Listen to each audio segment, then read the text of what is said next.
Okay, so we're talking about discipleship, right? And the reality is that if we're following Jesus, if we're his disciples, we should expect our lives to change, right? Because we, as a disciple, we begin to look like our master. And if you've been following Jesus for 3 years and your life looks nothing like him, not even beginning to look like him, you might need to ask the question, am I really a disciple? Am I really following Jesus? I mean, it's kind of like working out. Why do we go on walks around the park or bike rides or go to the gym all the time?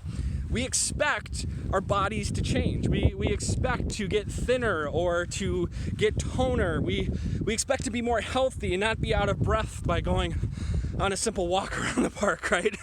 We expect our lives to change when we exercise.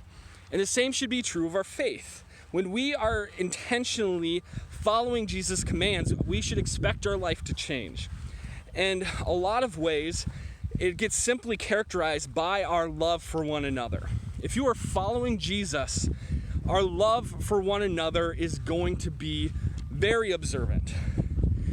Jesus says it this way in John chapter 13, that people will know you are my disciples by your love for one another.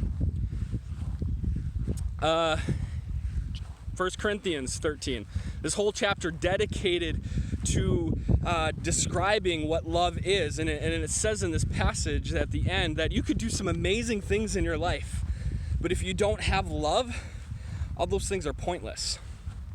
And so you're going to be characterized, if you're a disciple, by your love for one another. And that's going to directly impact not only your relationships with whoever you bump into, but it's directly and most observantly going to impact your relationship with the rest of the body of Christ. Because we are all intentionally loving one another well. And so my question for you this morning, as you think about following Jesus and things in your life that's going to change, first question I have for you is, do people know you by your love for others? If you're a follower of Jesus, that should be a component of your life. But then in addition to that, what does your love look like for the church, for the body of Christ? As you gather together, say on a Sunday morning, do you approach that community with intentions to love one another well in that space? I think in a lot of ways, this is going to impact people's perception of what a compelling community looks like. Everybody wants to be a part of a community where they feel like they belong, where they are loved, where they are accepted. And the reality is, when we love one another well as the body of Christ, that's contagious. People want to be a part of that. And so my challenge for you is to consider, not only do people know you by your love, but are you approaching the gatherings that we have as the body of Christ, as our youth group, as a Sunday morning group gathering together to worship Christ?